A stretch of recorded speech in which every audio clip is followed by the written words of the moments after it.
안녕하십니까, 책돌입니다. 오늘 소개해드릴 책은 명의가 알려주는 음주의 과학입니다. 저자는 하이시 가오리, 출판사는 시그마 북스입니다. 지나친 음주가 병을 부른다는 사실은 누구나 알고 있다. 하지만 그렇다고 해도 술을 줄이고 싶지 않은 것이 애주가의 마음이다. 술을 얼마만큼 마시면 어떤 병에 걸릴 위험이 얼마나 늘어날까? 되도록 정확하게 알아두고 싶다. 사람마다 체질은 다르지만 술을 자주 마시는 사람이 어떤 질병에 주의해야 되는지 미리 알아두면 조금이나마 안심하며 술을 마실 수가 있다. 사회적 거리두기가 해소되어 오랜만에 술을 마셨더니 주량이 약해졌다고 느낀 사람도 적지 않을 것이다.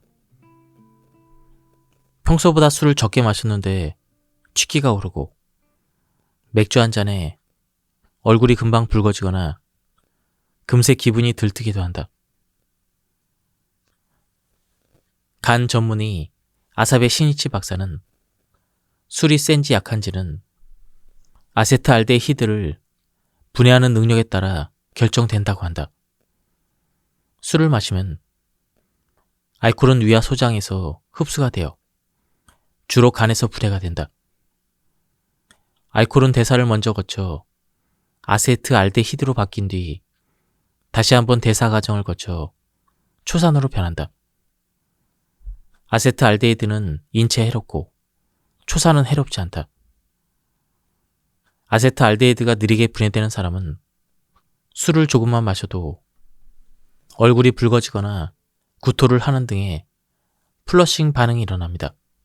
즉, 알코올이 분해되는 과정에서 개인차가 가장 큰 것은 아세트알데히드를 분해하는 단계이며 그 차이는 체질에 따라 좌우된다는 것이다. 담배에도 들어있는 아세트알데히드는 인체에 해로운 발암물질로 분류되고 있다. 이 물질을 분해하는 능력이 떨어지는 사람은 그만큼 아세트알데히드가 체내에 오래 머무르기 때문에 얼굴이 빨개지거나 구토를 하기도 한다. 반면 아세트알데히드가 빠르게 분해되는 사람은 술을 아무리 많이 마셔도 아무렇지 않은 주당 체질이다. 술을 천천히 마시면 혈중 알코올 농도가 갑자기 상승하는 것을 막아 오랫동안 즐겁게 술을 마실 수가 있다. 이사베 박사는 혈중 알코올 농도를 천천히 올리는 비결이 있다고 말했다. 혈중 알코올 농도를 갑자기 올리지 않기 위해서는 공복에 술을 마시지 않는 것이 중요합니다. 공복에 술을 마시면 알코올이 소장에 빠르게 도달하기 때문에 알코올이 금방 흡수되어 혈중 알코올 농도가 급격하게 높아집니다. 위에 음식물이 있으면 알코올도 위에 오래 머무르면서 천천히 흡수가 됩니다. 빈속을 채우기 위해 음주 전에 무엇을 먹으면 좋을까? 아사베 박사는 예상외로 기름진 음식을 추천했다. 기름진 음식을 먹으면 소화관 호르몬이 작용해 위에서 음식물이 내려가는 출구인 유문을 닫습니다. 그러면 알코올이 위에 머무르는 시간이 길어져 만취를 막을 수가 있습니다. 다만 기름진 음식이라고 해도 튀김은 칼로리가 높고 중성 지방을 늘리기 때문에 비만의 원인이 된다. 아사베 박사가 추천하는 음식은 치즈나 오일 드레싱을 뿌린 샐러드 같은 요리이다. 그 밖에도 해산물을 날로 썰어서 올리브 오일을 두른 카르파초나 올리브 오일과 마늘, 새우를 함께 넣고 끓인 감바스알 아히오도 좋다. 또 술과 함께 물을 마시면 혈중 알코올 농도가 급격히 오르는 것을 막아준다.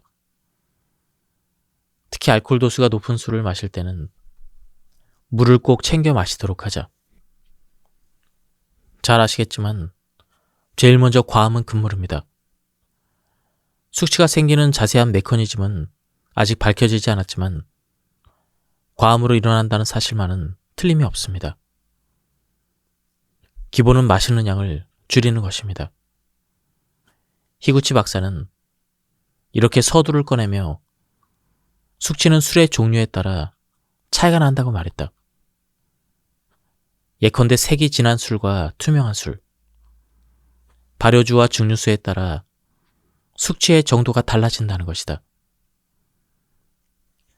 위스키와 진을 같은 양과 같은 농도로 마셨을 때 위스키가 숙취가 더 심하다는 연구 보고가 있습니다. 레드와인과 화이트와인을 비교해보면 레드와인이 숙취가 더 심하다는 연구 결과도 있습니다. 레드와인이 화이트와인보다 숙취가 더 심하다는 사실은 경험을 통해 알 수가 있다. 그렇다면 그 이유는 무엇일까? 히구치 박사는 색이 진한 술에 성분이 더 많이 들어가 있기 때문이라고 말한다. 술에는 물과 알코올 외에도 컨지너라는 착향료가 들어가 있다. 컨지너라는 말을 처음 접한 사람도 있을 것이다. 물과 알코올 외의 성분을 가리키는 컨지너는 술의 맛과 풍미를 결정하는 요소이다. 하지만 컨지너가 많은 술은 숙취를 더 많이 일으키게 된다. 증류수보다 발효주가 숙취가 더 심한 이유도 컨지너의 양 때문이다. 증류수는 발효주를 가열해서 증발하는 알코올을 모아 냉각시키는 제조 과정을 거칩니다. 이 증류 과정에서 알코올 농도는 높아지고 반대로 컨지너는 크게 줄죠. 증류주가 다음날 속이 깔끔하다고 말하는 이유도 이러한 영향 때문이라고 생각합니다. 즉, 개인차가 있겠지만 큰 틀에서 보면 색이 진한 술보다는 투명한 술, 발효주보다는 증류주를 선택하는 것이 숙취를 줄이는 방법이라고 생각합니다. 그렇다면 투명한 증류주인 전통 소주가 숙취를 줄이는 데 가장 알맞은 술이 아닌가? 이렇게 묻자 히구치 박사는 증류주는 알코올 도수가 높아서 조심해야 합니다. 숙취가 덜하다고 해서 과음을 하면 본전도 못 찾습니다. 숙취의 가장 큰 원인은 과음이니까요. 빈속의 하이볼은 위험하다. 그 밖에도 술을 고를 때 중요한 점이 있다. 스파클링 와인이나 맥주, 하이볼처럼 탄산이 섞인 술은 위의 연동운동을 촉진하기 때문에 장에서 알코올을 빠르게 흡수하게 되고 혈중 알코올 농도를 급격하게 올린다. 따라서 빨리 취하기 때문에 조심해야 한다. 또 술과 함께 물을 챙겨 마시거나 증류주처럼 알코올 도수가 높은 술은 물에 희석해서 마시는 것이 좋다. 혈중 알코올 농도가 갑자기 오르면 술을 자제하기 어려워 결국 과음하는 경우가 많이 있다. 여기서 멈추면 숙취는 없겠지? 이렇게 판단할 수 있는 이성을 유지하려면 혈중 알코올 농도가 갑자기 오르지 않도록 천천히 마시는 것이 중요하다. 안주는 혈중 알코올 농도를 낮추는 데 도움이 됩니다. 안주와 함께 술을 마시면 저혈당 증상을 막을 수가 있습니다. 저혈당은 숙취를 일으키는 요인이니까요. 또 다른 요인인 탈수 증상을 막으려면 술을 마실 때 물도 꼭 챙겨 드셔야 합니다. 빈속에 마시는 하이볼이 가장 맛있지만 숙취를 피하려면 식사를 한 뒤에 마시는 것이 바람직하다. 만약 숙취를 예방하지 못해 괴로울 때는 무엇이 효과적일까? 먼저 물을 섭취해야 합니다. 그 다음은 당분입니다. 숙취의 고통이 조금 나아졌을 때 단 것을 먹으면 대부분 증상이 좋아집니다. 그래서 저는 오렌지 주스를 추천합니다. 느리지만 혈당을 올려주거든요. 오렌지 주스는 탈수 증상과 저혈당을 모두 해결하는 데 효과가 있습니다. 과일에 들어있는 과당은 예로부터 알코올 분해를 촉진한다고 알려져 있다. 과당이 풍부하게 들어있는 오렌지 주스를 추천하는 이유도 그래서이다. 숙취를 해소하기 위해 사우나에 가는 사람들도 있는데 이 방법은 어떨까? 땀을 흘린다고 해서 알코올이 빠져나가진 않습니다. 탈수 증상을 부추겨서 오히려 위험해질 수가 있습니다. 부정맥을 일으킬 위험도 있습니다. 절대 해서는 안 될 행동입니다. 목욕도 마찬가지입니다. 의학적으로 술의 적정량은 얼마죠? 알맞은 음주 적정량은 순수 알코올로 환산했을 때 1일 평균 20g 정도라고 나와 있습니다. 이러한 수치가 나온 것은 획기적인 일입니다. 순수 알코올로 환산해 1일 평균 약 20g 정도, 즉 마신 술에 포함된 알코올의 무게가 대략 20g이라는 것이다. 20g이면 맥주로 큰 캔, 즉 500ml, 그리고 사케 한 옥, 그리고 포도주는 와인잔으로 두세 잔 정도이다. 솔직히 너무 적은 듯하다. 게다가 여성은 남성보다 알코올에 더 취약하므로 적정량의 절반에서 3분의 2가량이 적당하다고 본다. 너무 적은 양의 실망을 금치 못했다. 알코올을 섭취하면 탈수를 일으키기 쉬우므로 조심해야 한다. 알코올은 항이뇨 호르몬의 분비를 억제합니다. 다시 말해 이뇨작용으로 소변의 양이 늘어나는 것이죠. 체내 수분량이 적은 고령자가 알코올을 섭취하면 탈수를 일으키기 쉽고 혈중 알코올 농도가 빠르게 올라갑니다. 나이를 먹어도 마음이 아직 젊다며 무심코 방심하기 쉬워진다. 술은 마셔도 수분이 보충되지 않고 오히려 탈수 증세를 일으킨다는 사실을 명심해야 한다. 히구치 박사는 술을 마신 뒤 몸을 제대로 가누지 못하면 넘어질 위험이 크므로 조심해야 한다고 당부했다. 고령자는 특히나 넘어지기 쉬운데 술을 마시면 넘어질 위험이 훨씬 커집니다. 술에 취해 꼬꾸라져 골절상을 입는 바람에 누워서 지내는 경우가 많습니다. 더구나 고령자는 과음으로 소변이나 대변을 참지 못하고 실수하는 사람이 적지 않다고 한다.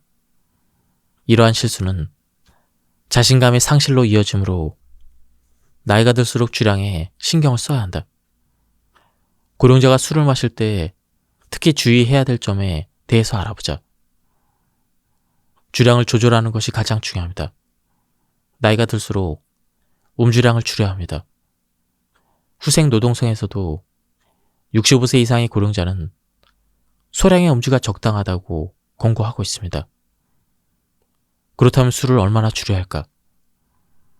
현재 연령별 적정 음주량을 제시한 가이드라인은 없습니다. 다음날 아침에 일어났을 때 숙취가 남아있다고 느낄 만큼 마시지 않는 것이 기준이라고 할 수가 있습니다.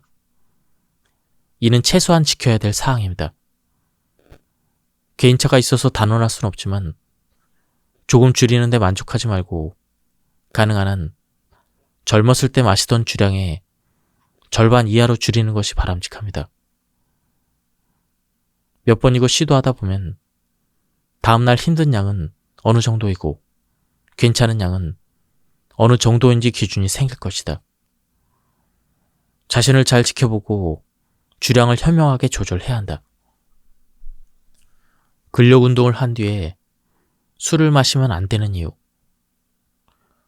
근력 운동을 하고 나서 술을 마시면 안 되나요? 안타깝게도 근력 운동을 하고 나서 알코올을 섭취하면 근육 합성률이 떨어집니다. 그 사실을 보여주는 연구 결과도 있습니다.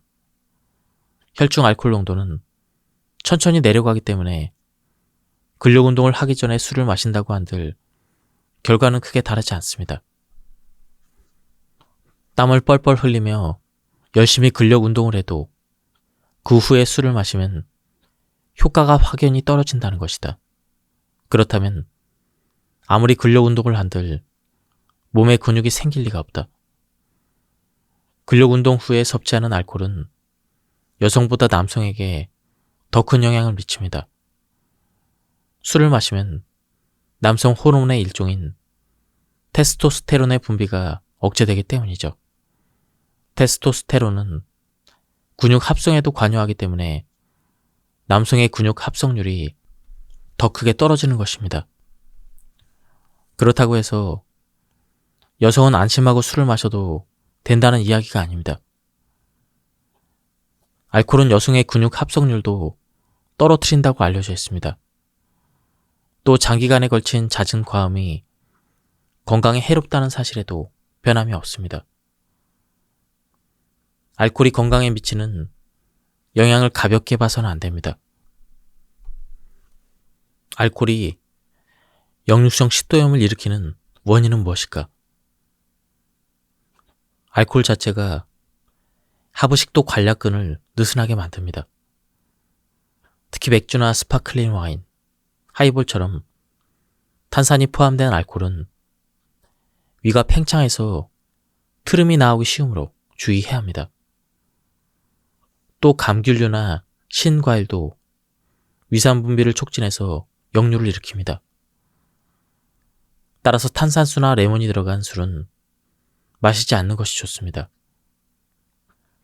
레몬 외에도 자몽이나 감귤류가 들어간 술을 좋아하는 사람에게는 하늘이 무너지는 소식이다. 초무침이나 향신료가 많이 들어간 음식 또한 주의해야 한다. 그러한 음식들은 위산 분비를 촉진하기 때문이다. 그 밖에 술의 종류도 역류성 식도염에 영향을 미칠까? 다양한 술을 마신 뒤에 하부식도 관략근에 미치는 압력을 측정하는 실험이 이루어지고 있습니다.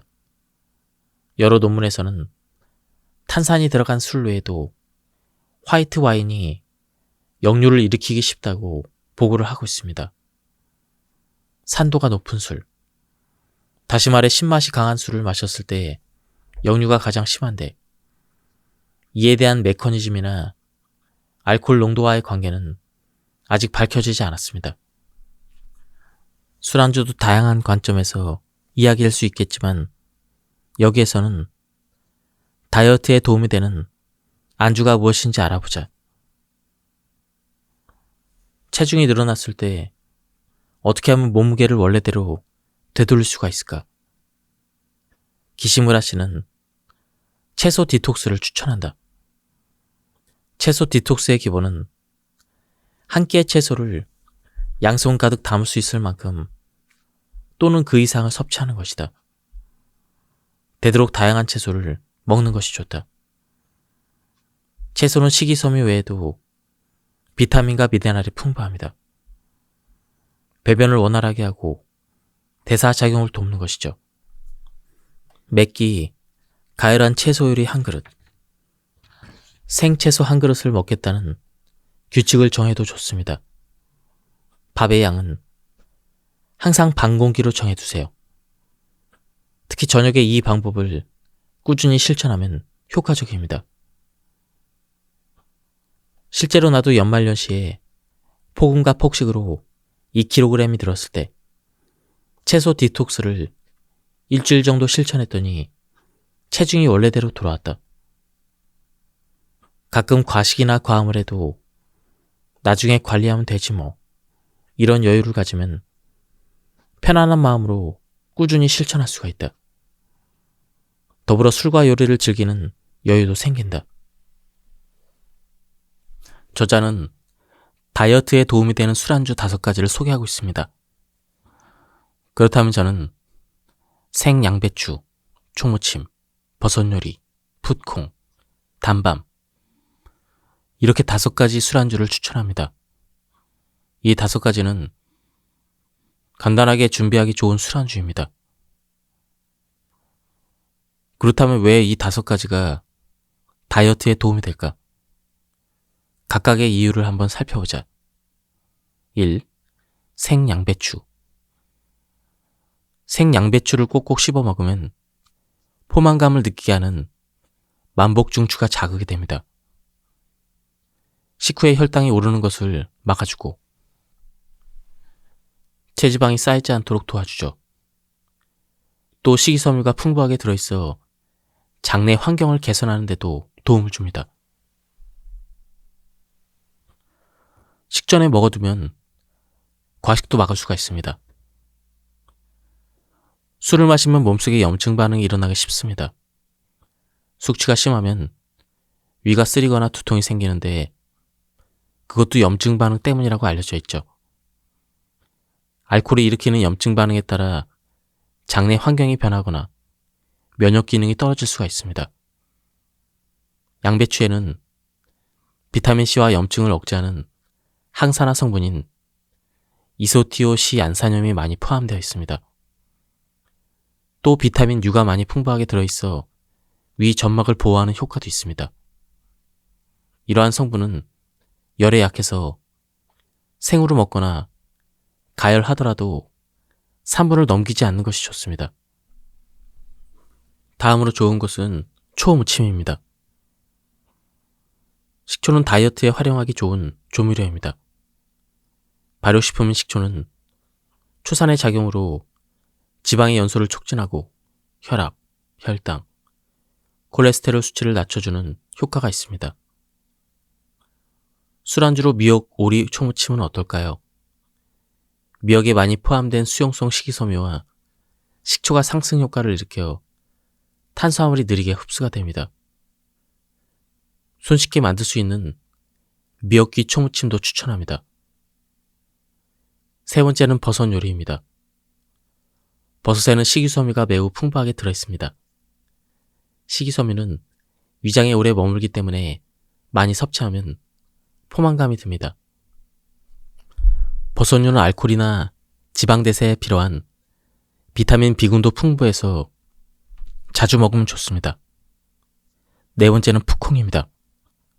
푸콩에는 탄수화물을 에너지로 바꿔주는 비타민 B1과 식이섬유, 단백질도 풍부하게 들어있어 다이어트에 좋은 식품입니다. 다섯 번째는 단밤입니다. 흔히 가볍게 먹는 마른 안주로는 견과류가 대표적이지만 다이어트를 해야 된다면 견과류보다는 단밤이 좋다고 한다.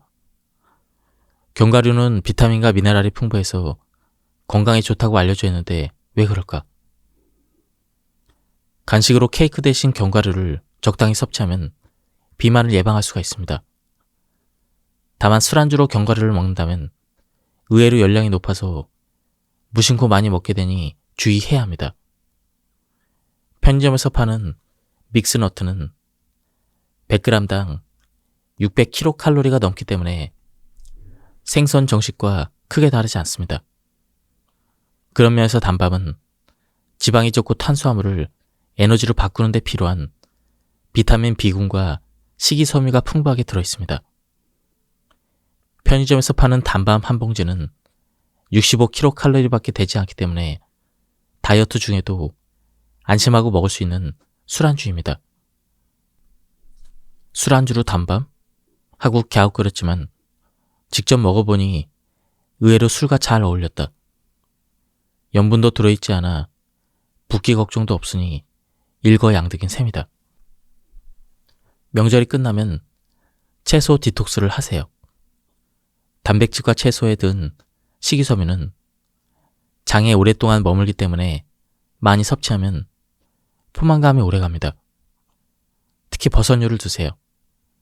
식이섬유가 많고 알코올과 지방 대사에 필요한 비타민 B군도 많이 들어있습니다. 또한 낫또, 미역기, 오크라처럼 끈적거리는 음식은 탄수화물의 흡수를 억제하고 혈당 상승을 막는 효과가 있습니다. 푸콩은 다이어트에 아주 좋은 음식입니다. 탄수화물 대사를 돕는 비타민 B1, 식이섬유, 단백질이 풍부하게 들어있습니다. 연말연시에 과음을 했다면 채소 디톡스로 몸을 정화하는 것이 좋다. 채소는 매끼 양손 가득 넘치게 먹어야 한다. 버섯류나 미역귀, 오크라, 낫또도 술안주로 자주 활용해보자. 38에서 40도 정도로 따뜻한 물에 느긋하게 몸을 담그면 스트레스도 해소되고 혈액순환도 촉진됩니다. 또 충분한 수면도 빼놓을 수 없겠죠. 다만 일찍 잠들기 위해서 자기 전에 술을 마시면 역효과가 일어납니다. 알코올을 섭취하면 얕은 잠을 자니까요. 애주가들이 신경 쓰는 또 하나는 식사이다. 면역력을 높이기 위해서 무엇을 먹으면 좋을까요?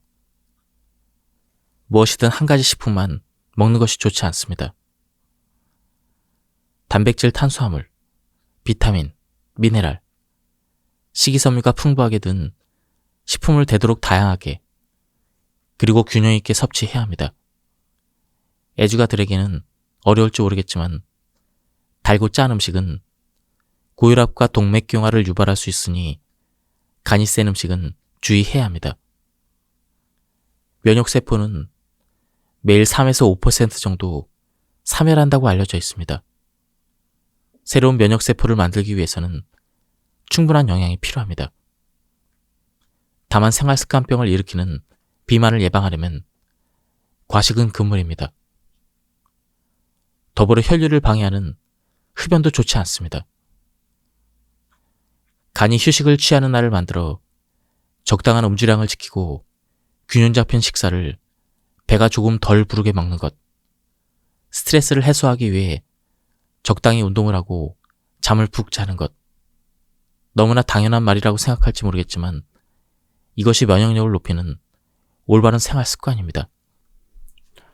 음주 후에 욕조 목욕은 위험하다고 하는데요. 한번 살펴보도록 하겠습니다. 어느 추운 겨울날 취한 상태로 뜨거운 욕조에 들어갔다가 생명의 위협을 느낀 적이 있습니다.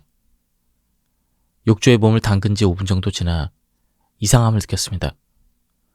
머리가 갑자기 뜨거워지더니 심장 박동이 빨라졌습니다. 당황해서 욕조를 빠져나가려고 갑자기 일어선 순간 이번에는 어지러움이 밀려왔습니다.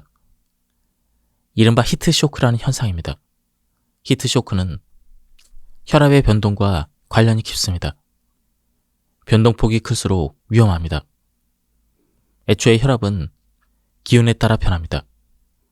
기온이 높으면 혈압은 내려가고 기온이 낮으면 혈압은 올라갑니다. 따라서 추운 날 욕조에 들어가면 혈압의 오르내림이 심해져서 히트쇼크가 일어날 위험이 커집니다. 특히 평소에 고혈압이 있는 고령자는 동맥경화로 혈관이 약해져 있어서 갑작스러운 혈압 변화가 매우 위험합니다. 그래서 심근경색이나 뇌경색, 뇌출혈 등 생명을 위협하는 질환에 걸릴 위험이 커집니다. 한편 알코올은 일시적으로 혈압을 낮춥니다. 따라서 음주 후에 목욕을 하면 혈압의 변화폭이 커질 위험이 있습니다. 추운 날씨에 음주까지 하고 입욕을 하면 더욱 위험합니다. 게다가 술을 마시면 의식이 흐려지기 때문에 위기 대처 능력도 떨어집니다. 따라서 음주 후에는 바로 욕조에 들어가기보다는 알코올이 완전히 대사되고 나서 들어가는 것이 바람직합니다. 꼭 그날 상쾌하게 목욕을 하고 싶다면 욕조에 들어가지 말고 미지근한 물로 샤워를 하는 것이 안전합니다. 알코올은 일시적으로 혈압을 낮추지만 그렇다고 해서 음주가 혈압에 좋은 것은 아닙니다. 오히려 반대로 평소에 술을 자주 마시는 사람일수록 혈압이 높아지는 경향을 보였습니다. 하루에 마시는 음주량에 비례해서 혈압이 높아진다는 연구 결과도 있습니다. 혈압에 신경 쓰인다면 음주량을 줄이도록 노력해야 합니다. 주사인지 아닌지를 결정하는 기준은 기억 상실입니다. 술이 들어가면 갑자기 성격이 변해 주사를 부리기도 합니다. 흥이 올라 분위기를 띄우는 재밌는 주사도 있지만 아나무인으로 행동하며 문제를 일으키는 주사도 있습니다. 술을 마신 뒤 혈중 알코올 농도가 올라가면 우리 뇌에서는 어떤 일이 벌어질까요? 가장 먼저 영향을 받는 곳은 대뇌 심피질입니다. 대뇌 심피질은 이성을 담당하며 인간의 고등한 정신을 담당하는 부위입니다. 알코올이 대뇌 심피질을 마비시키면 억제하고 있던 희노애락의 감정이 그대로 분출이 됩니다.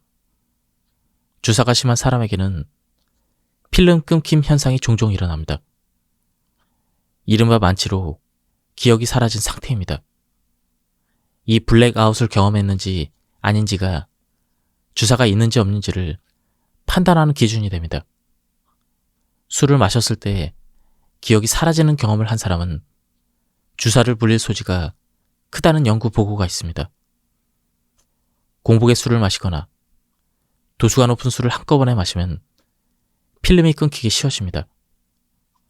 또 혈중 알코올 농도가 0.15%를 넘으면 블랙아웃 현상이 일어날 수가 있습니다.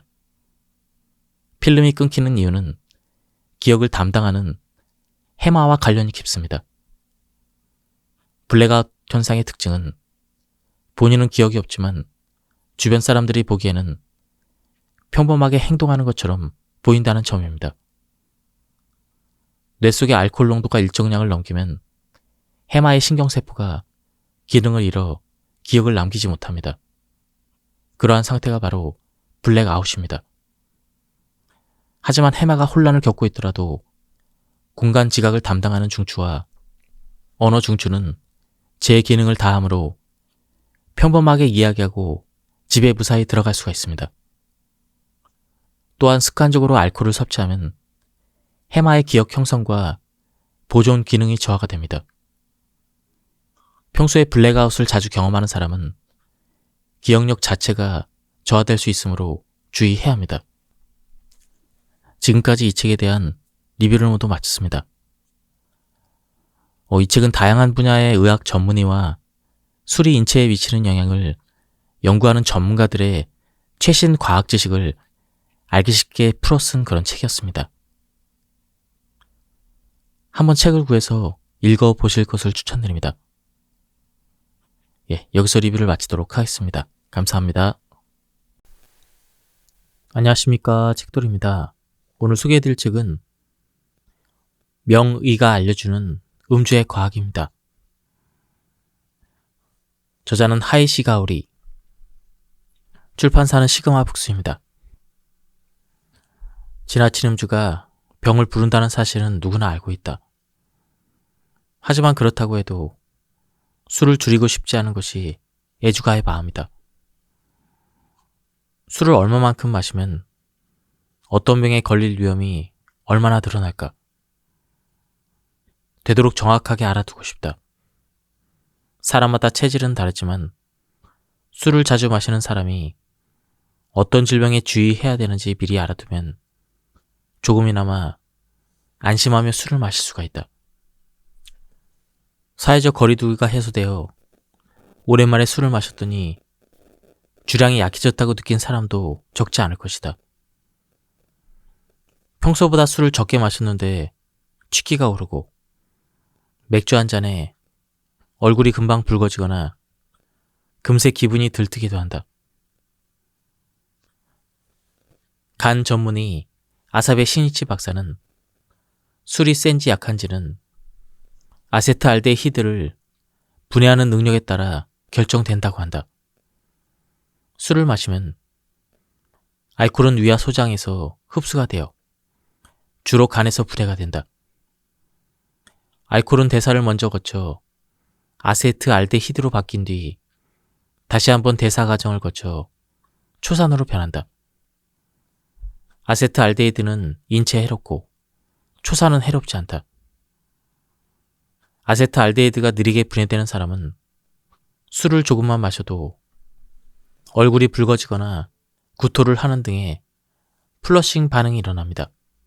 즉, 알코올이 분해되는 과정에서 개인차가 가장 큰 것은 아세트알데히드를 분해하는 단계이며 그 차이는 체질에 따라 좌우된다는 것이다. 담배에도 들어있는 아세트알데히드는 인체에 해로운 발암물질로 분류되고 있다. 이물질을 분해하는 능력이 떨어지는 사람은 그만큼 아세트알데히드가 체내에 오래 머무르기 때문에 얼굴이 빨개지거나 구토를 하기도 한다. 반면 아세트알데히드가 빠르게 분해되는 사람은 술을 아무리 많이 마셔도 아무렇지 않은 주당 체질이다. 술을 천천히 마시면 혈중 알코올 농도가 갑자기 상승하는 것을 막아 오랫동안 즐겁게 술을 마실 수가 있다. 이사베 박사는 혈중 알코올 농도를 천천히 올리는 비결이 있다고 말했다. 혈중 알코올 농도를 갑자기 올리지 않기 위해서는 공복에 술을 마시지 않는 것이 중요합니다. 공복에 술을 마시면 알코올이 소장에 빠르게 도달하기 때문에 알코올이 금방 흡수되어 혈중 알코올 농도가 급격하게 높아집니다. 위에 음식물이 있으면 알코올도 위에 오래 머무르면서 천천히 흡수가 됩니다. 빈속을 채우기 위해 음주 전에 무엇을 먹으면 좋을까? 아사베 박사는 예상외로 기름진 음식을 추천했다. 기름진 음식을 먹으면 소화관 호르몬이 작용해 위에서 음식물이 내려가는 출구인 유문을 닫습니다. 그러면 알코올이 위에 머무르는 시간이 길어져 만취를 막을 수가 있습니다. 다만 기름진 음식이라고 해도 튀김은 칼로리가 높고 중성 지방을 늘리기 때문에 비만의 원인이 된다. 아사베 박사가 추천하는 음식은 치즈나 오일 드레싱을 뿌린 샐러드 같은 요리이다. 그 밖에도 해산물을 날로 썰어서 올리브 오일을 두른 카르파초나 올리브 오일과 마늘, 새우를 함께 넣고 끓인 감바스알 아히오도 좋다. 또 술과 함께 물을 마시면 혈중 알코올 농도가 급격히 오르는 것을 막아준다. 특히 알코올 도수가 높은 술을 마실 때는 물을 꼭 챙겨 마시도록 하자. 잘 아시겠지만 제일 먼저 과음은 금물입니다. 숙취가 생기는 자세한 메커니즘은 아직 밝혀지지 않았지만 과음으로 일어난다는 사실만은 틀림이 없습니다. 기본은 마시는 양을 줄이는 것입니다. 히구치 박사는 이렇게 서두를 꺼내며 숙취는 술의 종류에 따라 차이가 난다고 말했다. 예컨대 색이 진한 술과 투명한 술, 발효주와 증류수에 따라 숙취의 정도가 달라진다는 것이다.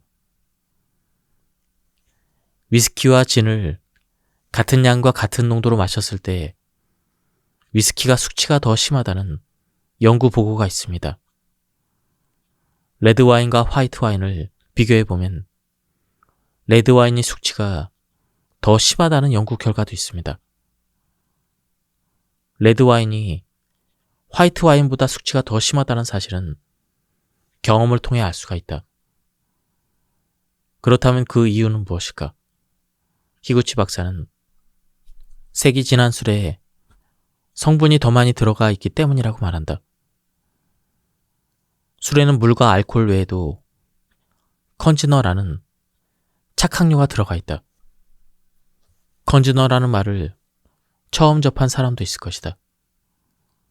물과 알코올 외에 성분을 가리키는 컨지너는 술의 맛과 풍미를 결정하는 요소이다. 하지만 컨지너가 많은 술은 숙취를 더 많이 일으키게 된다. 증류수보다 발효주가 숙취가 더 심한 이유도 컨지너의 양 때문이다. 증류수는 발효주를 가열해서 증발하는 알코올을 모아 냉각시키는 제조 과정을 거칩니다. 이 증류 과정에서 알코올 농도는 높아지고 반대로 컨지너는 크게 줄죠. 증류주가 다음날 속이 깔끔하다고 말하는 이유도 이러한 영향 때문이라고 생각합니다. 즉, 개인차가 있겠지만 큰 틀에서 보면 색이 진한 술보다는 투명한 술, 발효주보다는 증류주를 선택하는 것이 숙취를 줄이는 방법이라고 생각합니다.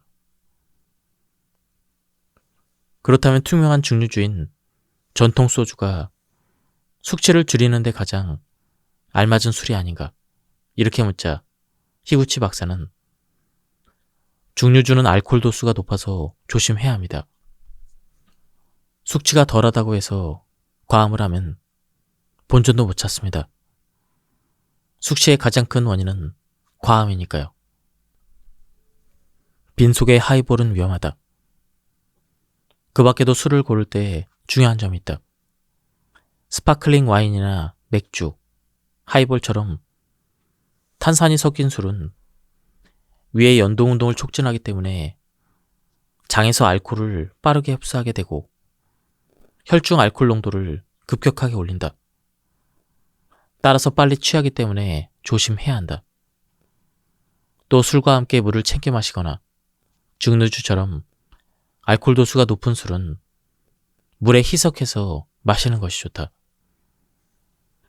혈중 알코올 농도가 갑자기 오르면 술을 자제하기 어려워 결국 과음하는 경우가 많이 있다. 여기서 멈추면 숙취는 없겠지? 이렇게 판단할 수 있는 이성을 유지하려면 혈중 알코올 농도가 갑자기 오르지 않도록 천천히 마시는 것이 중요하다. 안주는 혈중 알코올 농도를 낮추는 데 도움이 됩니다. 안주와 함께 술을 마시면 저혈당 증상을 막을 수가 있습니다.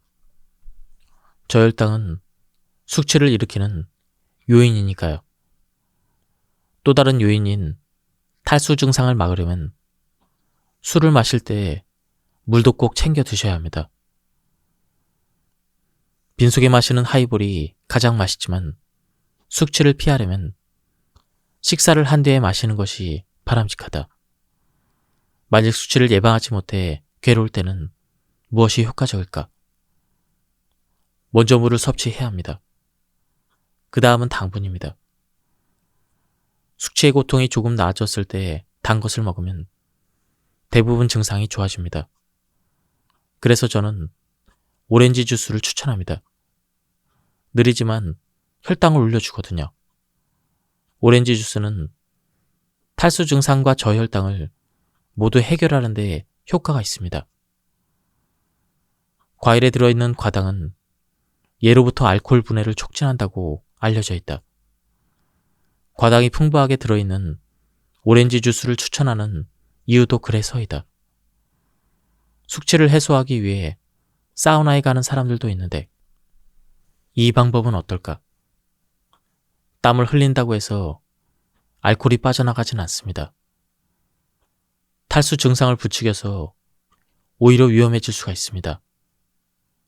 부정맥을 일으킬 위험도 있습니다. 절대 해서는 안 될 행동입니다. 목욕도 마찬가지입니다. 의학적으로 술의 적정량은 얼마죠? 알맞은 음주 적정량은 순수 알코올로 환산했을 때 1일 평균 20g 정도라고 나와 있습니다. 이러한 수치가 나온 것은 획기적인 일입니다. 순수 알코올로 환산해 1일 평균 약 20g 정도, 즉 마신 술에 포함된 알코올의 무게가 대략 20g이라는 것이다. 20g이면 맥주로 큰 캔, 즉 500ml, 그리고 사케 한 옥, 그리고 포도주는 와인잔으로 두세 잔 정도이다. 솔직히 너무 적은 듯하다. 게다가 여성은 남성보다 알코올에 더 취약하므로 적정량의 절반에서 3분의 2가량이 적당하다고 본다. 너무 적은 양의 실망을 금치 못했다. 알코올을 섭취하면 탈수를 일으키기 쉬우므로 조심해야 한다.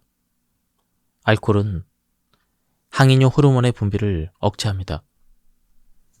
다시 말해 이뇨 작용으로 소변의 양이 늘어나는 것이죠.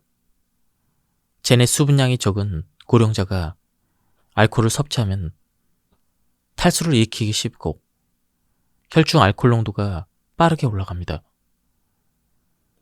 나이를 먹어도 마음이 아직 젊다며 무심코 방심하기 쉬워진다. 술은 마셔도 수분이 보충되지 않고 오히려 탈수 증세를 일으킨다는 사실을 명심해야 한다. 히구치 박사는 술을 마신 뒤 몸을 제대로 가누지 못하면 넘어질 위험이 크므로 조심해야 한다고 당부했다. 고령자는 특히나 넘어지기 쉬운데 술을 마시면 넘어질 위험이 훨씬 커집니다. 술에 취해 꼬꾸라져 골절상을 입는 바람에 누워서 지내는 경우가 많습니다. 더구나 고령자는 과음으로 소변이나 대변을 참지 못하고 실수하는 사람이 적지 않다고 한다. 이러한 실수는 자신감의 상실로 이어지므로 나이가 들수록 주량에 신경을 써야 한다. 고령자가 술을 마실 때 특히 주의해야 될 점에 대해서 알아보자. 주량을 조절하는 것이 가장 중요합니다. 나이가 들수록 음주량을 줄여야 합니다. 후생 노동성에서도 65세 이상의 고령자는 소량의 음주가 적당하다고 권고하고 있습니다. 그렇다면 술을 얼마나 줄여야 할까? 현재 연령별 적정 음주량을 제시한 가이드라인은 없습니다. 다음날 아침에 일어났을 때 숙취가 남아있다고 느낄 만큼 마시지 않는 것이 기준이라고 할 수가 있습니다. 이는 최소한 지켜야 될 사항입니다. 개인차가 있어서 단언할 수는 없지만 조금 줄이는데 만족하지 말고 가능한 한 젊었을 때 마시던 주량의 절반 이하로 줄이는 것이 바람직합니다. 몇 번이고 시도하다 보면 다음날 힘든 양은 어느 정도이고 괜찮은 양은 어느 정도인지 기준이 생길 것이다.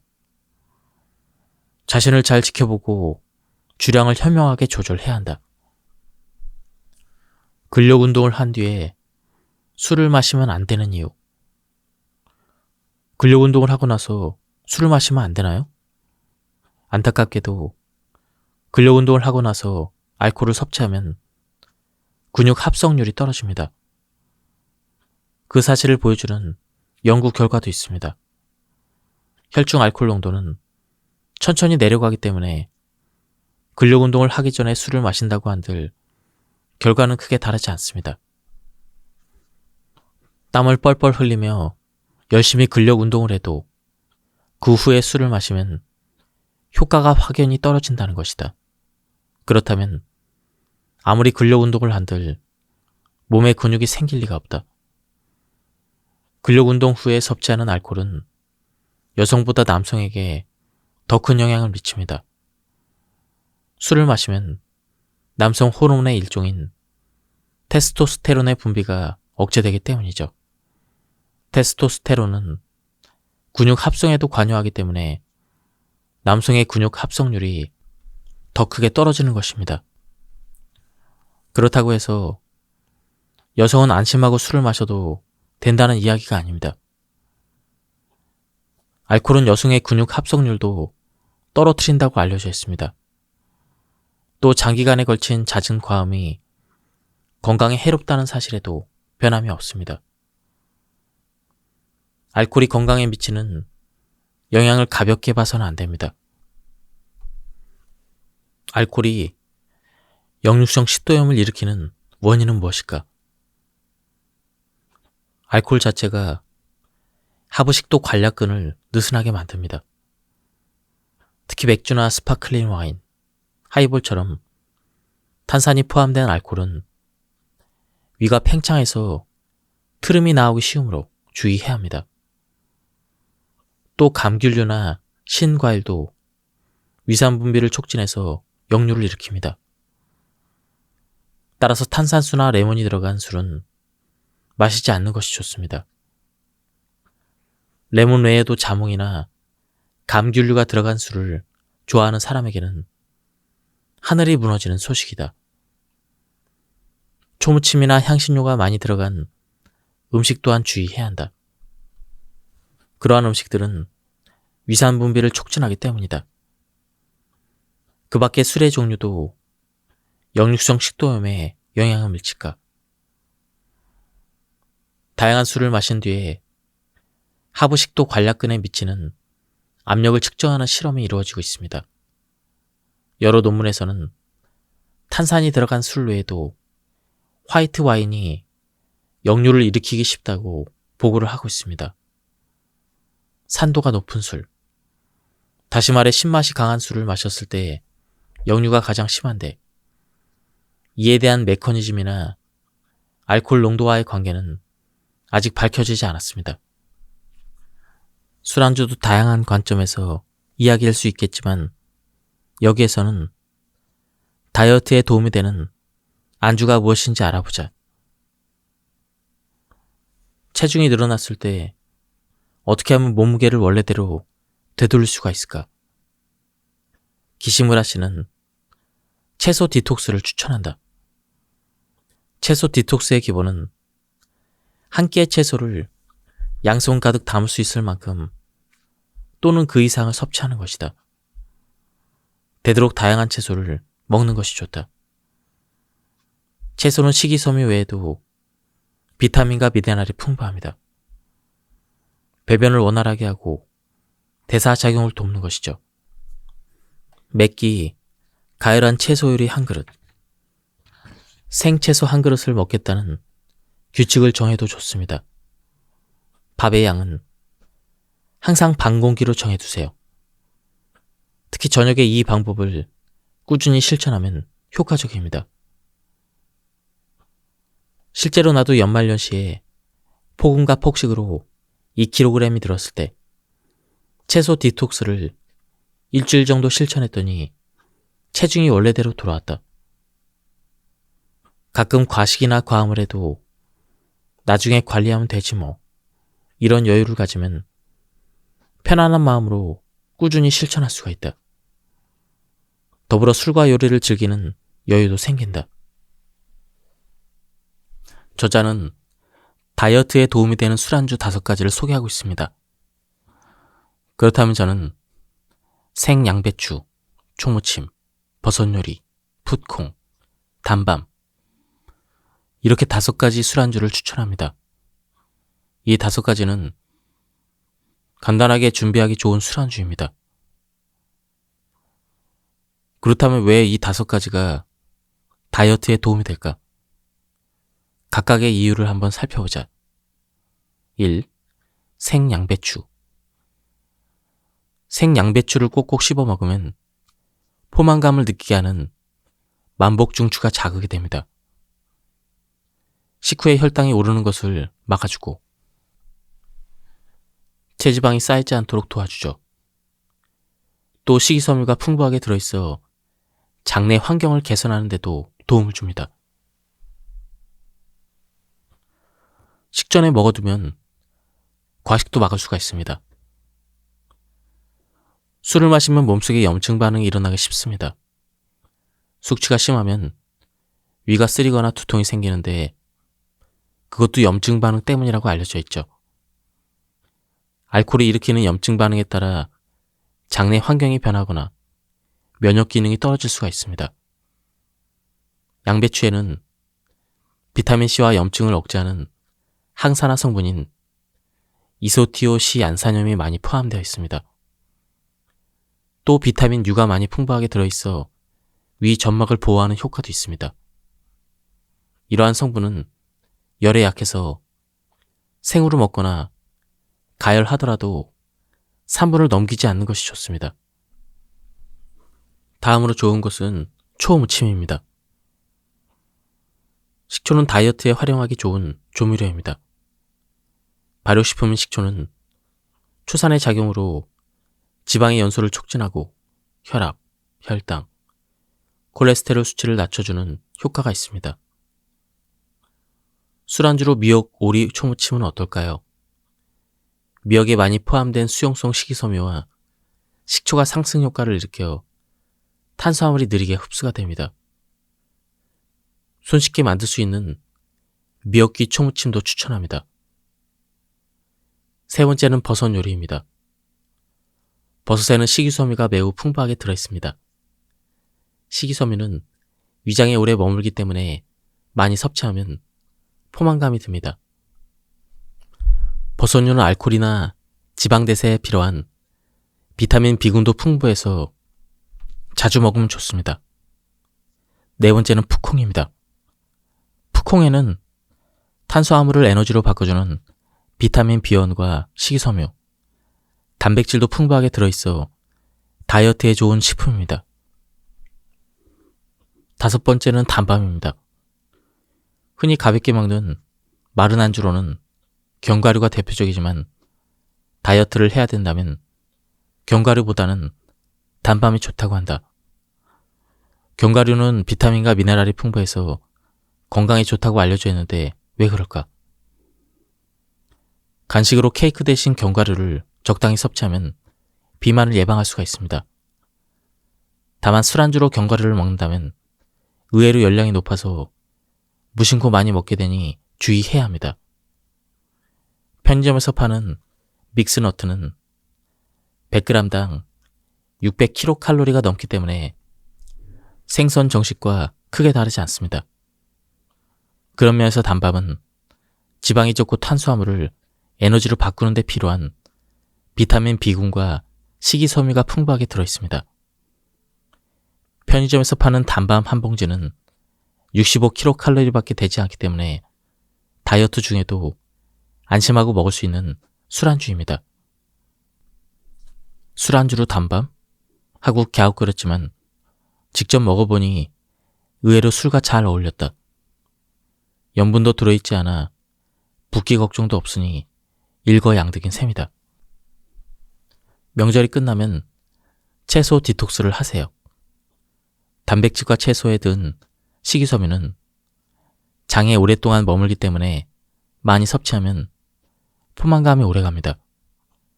특히 버섯류를 드세요. 식이섬유가 많고 알코올과 지방 대사에 필요한 비타민 B군도 많이 들어있습니다. 또한 낫또, 미역기, 오크라처럼 끈적거리는 음식은 탄수화물의 흡수를 억제하고 혈당 상승을 막는 효과가 있습니다. 푸콩은 다이어트에 아주 좋은 음식입니다. 탄수화물 대사를 돕는 비타민 B원, 식이섬유, 단백질이 풍부하게 들어있습니다. 연말연시에 과음을 했다면 채소 디톡스로 몸을 정화하는 것이 좋다. 채소는 매끼 양손 가득 넘치게 먹어야 한다. 버섯류나 미역기, 오크라, 낫또도 술안주로 자주 활용해보자. 38에서 40도 정도로 따뜻한 물에 느긋하게 몸을 담그면 스트레스도 해소되고 혈액순환도 촉진됩니다. 또 충분한 수면도 빼놓을 수 없겠죠. 다만 일찍 잠들기 위해서 자기 전에 술을 마시면 역효과가 일어납니다. 알코올을 섭취하면 얕은 잠을 자니까요. 애주가들이 신경 쓰는 또 하나는 식사이다. 면역력을 높이기 위해서 무엇을 먹으면 좋을까요? 무엇이든 한 가지 식품만 먹는 것이 좋지 않습니다. 단백질, 탄수화물, 비타민, 미네랄, 식이섬유가 풍부하게 든 식품을 되도록 다양하게 그리고 균형 있게 섭취해야 합니다. 애주가들에게는 어려울지 모르겠지만 달고 짠 음식은 고혈압과 동맥경화를 유발할 수 있으니 간이 센 음식은 주의해야 합니다. 면역세포는 매일 3에서 5% 정도 사멸한다고 알려져 있습니다. 새로운 면역세포를 만들기 위해서는 충분한 영양이 필요합니다. 다만 생활습관병을 일으키는 비만을 예방하려면 과식은 금물입니다. 더불어 혈류를 방해하는 흡연도 좋지 않습니다. 간이 휴식을 취하는 날을 만들어 적당한 음주량을 지키고 균형 잡힌 식사를 배가 조금 덜 부르게 먹는 것, 스트레스를 해소하기 위해 적당히 운동을 하고 잠을 푹 자는 것. 너무나 당연한 말이라고 생각할지 모르겠지만 이것이 면역력을 높이는 올바른 생활 습관입니다. 음주 후에 욕조 목욕은 위험하다고 하는데요. 한번 살펴보도록 하겠습니다. 어느 추운 겨울날 취한 상태로 뜨거운 욕조에 들어갔다가 생명의 위협을 느낀 적이 있습니다. 욕조에 몸을 담근 지 5분 정도 지나 이상함을 느꼈습니다. 머리가 갑자기 뜨거워지더니 심장 박동이 빨라졌습니다. 당황해서 욕조를 빠져나가려고 갑자기 일어선 순간 이번에는 어지러움이 밀려왔습니다. 이른바 히트쇼크라는 현상입니다. 히트쇼크는 혈압의 변동과 관련이 깊습니다. 변동폭이 클수록 위험합니다. 애초에 혈압은 기온에 따라 변합니다. 기온이 높으면 혈압은 내려가고 기온이 낮으면 혈압은 올라갑니다. 따라서 추운 날 욕조에 들어가면 혈압의 오르내림이 심해져서 히트쇼크가 일어날 위험이 커집니다. 특히 평소에 고혈압이 있는 고령자는 동맥경화로 혈관이 약해져 있어서 갑작스러운 혈압 변화가 매우 위험합니다. 그래서 심근경색이나 뇌경색, 뇌출혈 등 생명을 위협하는 질환에 걸릴 위험이 커집니다. 한편 알코올은 일시적으로 혈압을 낮춥니다. 따라서 음주 후에 목욕을 하면 혈압의 변화폭이 커질 위험이 있습니다. 추운 날씨에 음주까지 하고 입욕을 하면 더욱 위험합니다. 게다가 술을 마시면 의식이 흐려지기 때문에 위기 대처 능력도 떨어집니다. 따라서 음주 후에는 바로 욕조에 들어가기보다는 알코올이 완전히 대사되고 나서 들어가는 것이 바람직합니다. 꼭 그날 상쾌하게 목욕을 하고 싶다면 욕조에 들어가지 말고 미지근한 물로 샤워를 하는 것이 안전합니다. 알코올은 일시적으로 혈압을 낮추지만 그렇다고 해서 음주가 혈압에 좋은 것은 아닙니다. 오히려 반대로 평소에 술을 자주 마시는 사람일수록 혈압이 높아지는 경향을 보였습니다. 하루에 마시는 음주량에 비례해서 혈압이 높아진다는 연구 결과도 있습니다. 혈압에 신경 쓰인다면 음주량을 줄이도록 노력해야 합니다. 주사인지 아닌지를 결정하는 기준은 기억 상실입니다. 술이 들어가면 갑자기 성격이 변해 주사를 부리기도 합니다. 흥이 올라 분위기를 띄우는 재밌는 주사도 있지만 아나무인으로 행동하며 문제를 일으키는 주사도 있습니다. 술을 마신 뒤 혈중 알코올 농도가 올라가면 우리 뇌에서는 어떤 일이 벌어질까요? 가장 먼저 영향을 받는 곳은 대뇌 심피질입니다. 대뇌 심피질은 이성을 담당하며 인간의 고등한 정신을 담당하는 부위입니다. 알코올이 대뇌 심피질을 마비시키면 억제하고 있던 희노애락의 감정이 그대로 분출이 됩니다. 주사가 심한 사람에게는 필름 끊김 현상이 종종 일어납니다. 이른바 만취로 기억이 사라진 상태입니다. 이 블랙아웃을 경험했는지 아닌지가 주사가 있는지 없는지를 판단하는 기준이 됩니다. 술을 마셨을 때 기억이 사라지는 경험을 한 사람은 주사를 불릴 소지가 크다는 연구 보고가 있습니다.